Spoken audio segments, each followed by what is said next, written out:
क्या आपने कभी सोचा है इस संसार का अंत कैसा होगा? क्या कभी आपके मन में यह सवाल उठा है कि जब कलयुग अपनी अंतिम सीमा तक पहुंचेगा तो मानवता का रूप कैसा होगा? क्या सचमुच सब कुछ जलकर राख हो जाएगा या फिर कोई शक्ति इस अंधकार को समाप्त करने के लिए अवतरित होगी? शास्त्र कहते हैं हर युग का अपना अंत होता है। सतयुग समाप्त हुआ, त्रेता का भी अंत हुआ, द्वापर ने भी विदा ली और अब हम जी रहे हैं कलयुग में, उस युग में जिसे अधर्म, पाप, मोह और लोभ का युग कहा गया है। लेकिन असली सवाल है इस युग का अंत कब होगा? और उससे भी बड़ा सवाल है उस समय क्या होगा? कहा जाता है कि कल की पुराण और गरुड़ पुराण में इसका विस्तार से वर्णन है। वहां जो लिखा है वह सिर्फ कहानी नहीं है, वह चेतावनी है। चेतावनी की समय आएगा जब मनुष्य अपने ही पापों से इतना गिर जाएगा कि धरती कांप उठेगी, आकाश का रंग बदल जाएगा, नदियां, पहाड़, जंगल सब बदल जाएंगे। यह कोई कल्पना नहीं, यह सच्चाई है। अब आप सोच रहे होंगे अगर अभी कलयुग का अंत लाखों साल दूर है तो आज इस पर बात करने की क्या जरूरत है? लेकिन यही तो सबसे बड़ा रहस्य है। समय चाहे लाखों वर्ष हो, संकेत अभी से दिखने लगे हैं। मानव का आचरण, उसकी प्रवृत्ति, उसका स्वभाव सब धीरे धीरे उन्हीं दिशाओं की ओर जा रहा है जिनकी चेतावनी शास्त्रों में दी गई थी। आइए मैं आपको एक यात्रा पर ले चलता हूं, एक ऐसी यात्रा जो केवल कहानी नहीं है बल्कि आईना है। आईना जिसमें आप और मैं, हम सब अपना भविष्य देख सकते हैं। महाभारत युद्ध के बाद जब कुरुक्षेत्र की धरती अभी भी रक्त से लाल थी, धर्मराज युधिष्ठिर ने हस्तिनापुर का सिंहासन संभाला। सब कुछ शांत था, पर उनके मन में तूफान मचा था, क्योंकि युधिष्ठिर जानते थे द्वापर का अंत हो चुका है और अब कलयुग की दस्तक सुनाई दे रही है। उन्होंने अपने भाइयों से कहा, भाइयों, मुझे डर है, आने वाला युग कैसा होगा? क्या लोग धर्म और अधर्म का भेद जान पाएंगे या फिर सब मोह और लोभ में फंस जाएंगे? अर्जुन ने तुरंत कहा, भैया, अगर कोई शत्रु है तो बताइए, मैं अभी जाकर उसका नाश कर दूंगा। पर युधिष्ठिर बोले, नहीं अर्जुन, यह कोई बाहरी शत्रु नहीं, यह संकट भीतर से है, यह कलयुग का आगमन है, यही मुझे भयभीत कर रहा है। भीम ने कहा, भैया, यह सुनकर हमारे दिल में भी बेचैनी बढ़ रही है, अब क्या किया जाए? तभी निर्णय हुआ, सभी पांडव भगवान श्री कृष्ण के पास जाएंगे, क्योंकि वही एक हैं जो इस रहस्य को उजागर कर सकते हैं। द्वारिका, समुद्र के किनारे बसी वह दिव्य नगरी, यहीं पांडव पहुंचे और युधिष्ठिर ने कृष्ण से प्रश्न किया, हे माधव, बताइए कलयुग में मानव का स्वभाव कैसा होगा, उसकी प्रवृत्ति कैसी होगी और मोक्ष का मार्ग क्या होगा? कृष्ण मुस्कुराए, उनकी आंखों में ऐसा तेज था जैसे उन्होंने समय को अपनी हथेली पर देख लिया हो। वे बोले, धर्मराज, इस प्रश्न का उत्तर सीधे शब्दों में नहीं दिया जा सकता, इसे अनुभव से समझना होगा। तुम सब चारों दिशाओं में जाओ, घने और रहस्यमयी वनों में प्रवेश करो, वहां जो दृश्य तुम्हें दिखाई देंगे वही कलयुग के संकेत होंगे। जब तुम लौट कर आओगे तब मैं तुम्हें विस्तार से बताऊंगा। युधिष्ठिर ने सिर झुकाकर कहा, जैसा आपकी आज्ञा केशव। और पांडव निकल पड़े चारों दिशाओं में। कल्पना कीजिए, घने अंधेरे जंगल, चार दिशाओं में बंटे पांडव, हर एक को दिखने वाले दृश्य मानवता के भविष्य का आईना। कहीं लोग लोभ में इतने डूबे होंगे कि अपने ही रक्त का व्यापार करेंगे, कहीं धर्म के नाम पर अधर्म किया जाएगा, कहीं रिश्ते टूटकर केवल स्वार्थ में बदल जाएंगे, कहीं मनुष्य इतना निर्दयी हो जाएगा कि पशु पक्षी भी उसके भय से कांप उठेंगे। ये सब सिर्फ दृश्य नहीं होंगे, ये कलयुग की हकीकत होंगे। और यही वह बिंदु है जहां हमारी यह यात्रा शुरू होती है। तो ध्यान से सुनिए, यह कहानी केवल शास्त्रों की पंक्तियां नहीं है, यह आने वाले समय का नक्शा है। नक्शा जो हमें बताता है कि अगर इंसान ने अपने विचार और कर्म नहीं सुधारे तो अंत कैसा होगा। आज हम इसी यात्रा पर चलेंगे। हम देखेंगे कि कलयुग का चेहरा कैसा होगा, हम सुनेंगे वो भविष्यवाणियां जो आपको भीतर तक हिला देंगी, और हम समझेंगे कि इन सब के बीच इंसान को क्या करना चाहिए। याद रखिए, यह केवल कथा नहीं, यह चेतावनी है, यह सच है और सच से भागा नहीं जा सकता।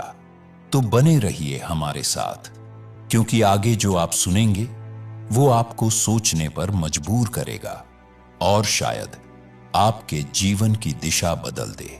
श्री कृष्ण ने पांडवों की ओर देखा और गंभीर स्वर में कहा, तुम सब चारों दिशाओं में जाओ, वहां घने और रहस्यमय वन हैं।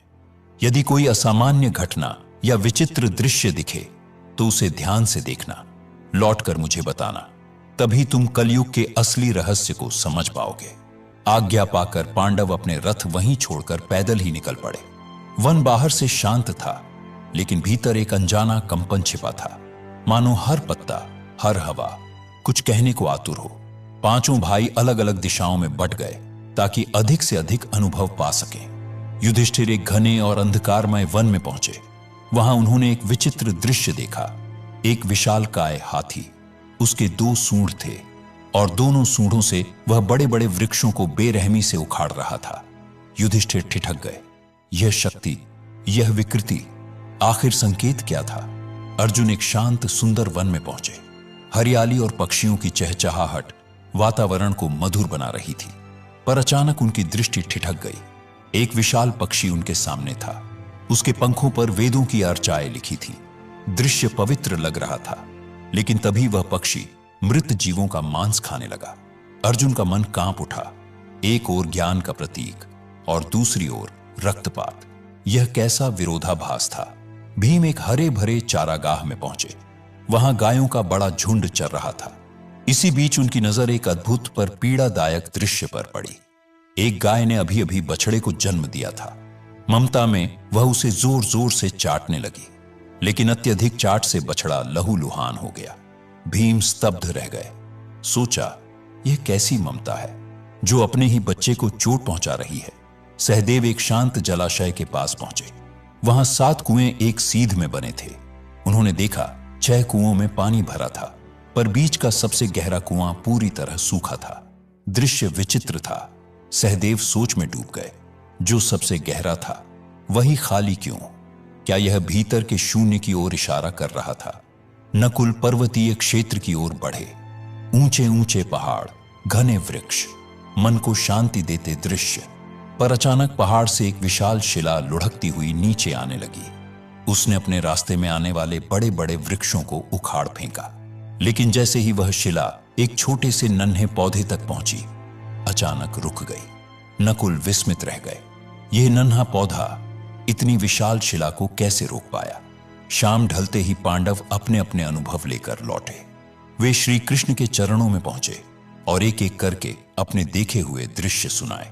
युधिष्ठिर ने कहा, प्रभु, मैंने 1-2 सूंडों वाला हाथी देखा। श्री कृष्ण मुस्कुराए। धर्मराज, यह संकेत है कि कलयुग में शासक दोहरी चाल चलेंगे। वे ऊपर से धर्म और न्याय का दिखावा करेंगे, लेकिन भीतर से प्रजा का शोषण करेंगे। दोनों ओर से वे केवल अपना स्वार्थ साधेंगे।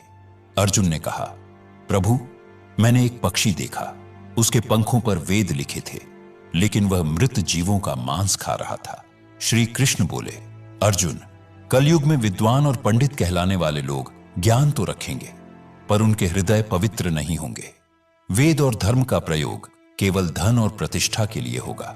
उनका आचरण ज्ञान के विपरीत होगा। भीम ने कहा, प्रभु, मैंने देखा एक गाय ने अपने बछड़े को इतना चाटा कि वह घायल हो गया। श्री कृष्ण ने कहा, भीम, कलयुग में माता पिता का अति स्नेह बच्चों के लिए बंधन बन जाएगा।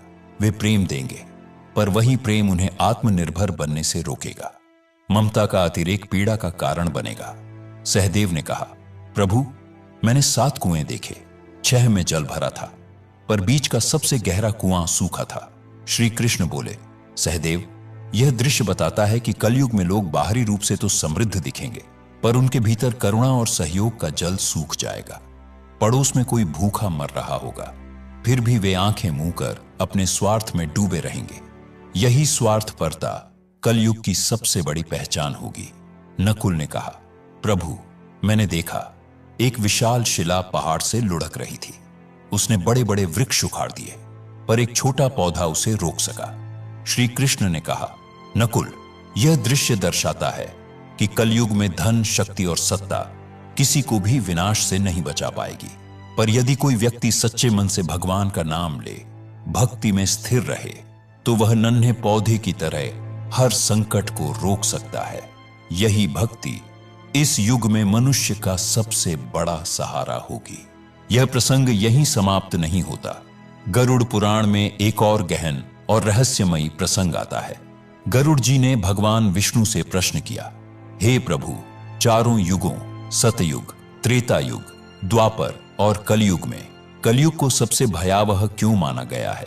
इसके अंत के संकेत कौन से होंगे और यह युग किस प्रकार समाप्त होगा? भगवान विष्णु ने गंभीर स्वर में उत्तर दिया, हे गरुड़, कलयुग अधर्म, पाप और स्वार्थ का युग होगा। इस युग के अंतिम चरण में ऐसे संकेत प्रकट होंगे जो सृष्टि के विनाश की ओर स्पष्ट इशारा करेंगे। आओ इन्हें विस्तार से समझते हैं। कलयुग के अंतिम समय में मानव की आयु अत्यंत कम हो जाएगी। औसत जीवन केवल 20 वर्षों तक सीमित रह जाएगा। 12 वर्ष की आयु में ही लोग वृद्धावस्था के लक्षण दिखाने लगेंगे। बाल सफेद होंगे, चेहरे झुर्रियों से भरे होंगे और शरीर बीमारियों का घर बन जाएगा। यह शारीरिक पतन केवल शरीर का ही नहीं होगा, मानव जीवन शैली, आचार और नैतिकता भी पतन की राह पर होंगे। असंतुलित भोजन, अनियमित दिनचर्या और तनावपूर्ण जीवन के कारण लोग मानसिक और शारीरिक रूप से कमजोर हो जाएंगे। स्त्रियां केवल 8 से 9 वर्ष की आयु में संतान को जन्म देने लगेंगी, लेकिन उनकी दुर्बलता इतनी होगी कि वे बच्चों का पालन और पोषण ठीक से नहीं कर पाएंगी। बच्चे कुपोषण और कमजोरी से ग्रस्त होंगे। आने वाली पीढ़ियां लगातार अशक्त और रोगी बनती जाएंगी। परिवार और सामाजिक ढांचा पूरी तरह चरमरा जाएगा। लोग अपनी भौतिक इच्छाओं में उलझेंगे और रिश्तों, परिवार और प्रेम से विमुख हो जाएंगे। यह संकेत स्पष्ट करता है कि कलयुग के अंतिम समय में मानव की शारीरिक और मानसिक शक्ति का पूर्ण ह्रास होगा। समाज में अव्यवस्था, अराजकता और अशांति बढ़ जाएगी। विश्वास और आपसी प्रेम टूट जाएगा। केवल स्वार्थ ही जीवन का आधार बनेगा। कलयुग के अंत में नैतिकता और धर्म का इतना अधिक पतन होगा कि पतिव्रता स्त्रियां लगभग लुप्त हो जाएंगी। एक स्त्री कई पुरुषों के साथ संबंध स्थापित करेगी।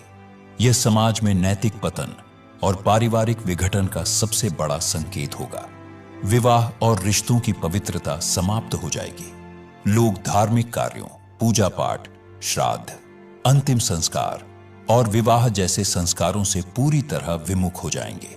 जल की कमी के कारण लोग स्नान करना छोड़ देंगे। इससे केवल शारीरिक स्वच्छता ही नहीं, बल्कि आध्यात्मिक पवित्रता भी नष्ट हो जाएगी। भोजन की आदतों में भारी बदलाव होगा। मांसाहार का बोलबाला होगा और सात्विक आहार जैसे फल, सब्जियां और अनाज दुर्लभ हो जाएंगे। लोग अपने पहनावे में भौतिकता को प्राथमिकता देंगे। चमकीले, तंग और भड़कीले वस्त्र पहनेंगे। समाज का वातावरण लालच, धोखा, स्वार्थ और कपट से भर जाएगा। रिश्तों में विश्वास खत्म हो जाएगा। लोग केवल अपनी सुख सुविधाओं और भौतिक इच्छाओं के लिए जीवन जिएंगे। धर्म और कर्तव्यों से विमुख होकर वे केवल सांसारिक सुखों की खोज करेंगे। गरुड़ पुराण यही शिक्षा देता है। धर्म और नैतिकता ही समाज को स्थिर और सौहार्दपूर्ण बनाए रख सकते हैं। कलयुग के अंत समय में प्रकृति पर भीषण संकट छा जाएगा।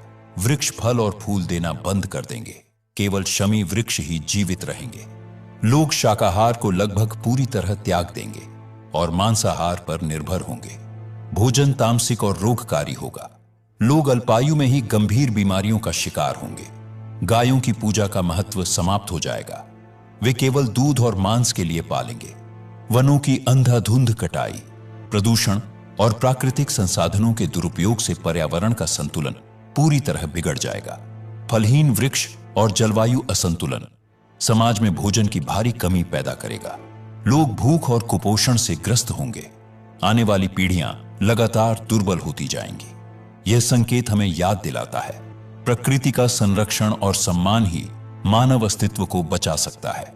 कलयुग के अंतिम चरण में वर्षा अत्यंत कम हो जाएगी। खेतों में अन्न का उत्पादन लगभग बंद हो जाएगा। जो थोड़ा बहुत अन्न उगेगा वह बेमजा और पोषक तत्वों से रहित होगा। फलों में मिठास और रस का अभाव होगा। लोग भोजन और पानी के लिए तड़पेंगे। केवल बकरियों का दूध ही एकमात्र सहारा बचेगा। यह स्थिति सामाजिक और आर्थिक संकट को और गहरा कर देगी। खेत और कृषि कार्य ठप हो जाएंगे। भूखमरी, अशांति और हिंसा बढ़ जाएगी। यह संकेत बताता है कि पर्यावरणीय विनाश और मानव की लापरवाही ही आने वाले संकटों की जड़ है। गरुड़ पुराण हमें यही सिखाता है। प्रकृति का संरक्षण, संतुलित जीवन और धर्म पालन ही मानवता को बचा सकते हैं। कलयुग के अंत का सबसे भयावह संकेत होगा 7 सूर्यों का उदय। भगवान विष्णु स्वयं सूर्य की अग्निमय किरणों में विराजमान होंगे। 7 सूर्यों की तपिश से नदियां, समुद्र, तालाब, झीलें सब सूख जाएंगे। धरती का हर जीव, हर वृक्ष, हर पर्वत असहनीय गर्मी से झुलस जाएगा। धरती की सतह पर केवल धधकती हुई राख और उठता धुआं शेष रहेगा। यह दृश्य संपूर्ण सृष्टि के अंत का उद्घोष होगा। इसके बाद भगवान विष्णु रुद्र रूप धारण करेंगे और प्रचंड मेघ उत्पन्न होंगे जो 100 वर्षों तक लगातार बरसेंगे। बूंदें वज्र के समान कठोर और प्रलयकारी होंगी। निरंतर बरसते जल से पृथ्वी जलमग्न हो जाएगी। पर्वत समुद्र में डूब जाएंगे। शेष जीवन लहरों में विलीन हो जाएगा। संपूर्ण संसार का अंत होगा। लेकिन यह विनाश केवल नाश का प्रतीक नहीं है, यह शुद्धिकरण की प्रक्रिया है। जब अधर्म, पाप और स्वार्थ चरम पर होंगे, तब यह संहार अनिवार्य होगा। भगवान विष्णु ने गरुड़ जी से कहा, यह अंत एक नई सुबह की भूमिका है। जब वर्तमान सृष्टि नष्ट हो जाएगी, परमात्मा अपनी इच्छा से एक नई शुद्ध और पवित्र सृष्टि का निर्माण करेंगे। उस नई सृष्टि में धर्म, सत्य और आध्यात्मिकता का पुनरुत्थान होगा। केवल वे प्राणी वहां स्थान पाएंगे जिन्होंने धर्म और सत्य का पालन किया होगा। यह संदेश हमें याद दिलाता है, चाहे परिस्थिति कितनी भी विकट क्यों न हो, धर्म और सच्चाई का मार्ग कभी मत छोड़ो। यही मार्ग तुम्हें प्रलय के अंधकार से निकालकर नई सृष्टि की सुबह तक ले जाएगा। लेकिन याद रखो, यह विनाश अंत नहीं है, यह तो केवल शुद्धिकरण है। हर प्रलय एक नई सृष्टि का द्वार खोलता है।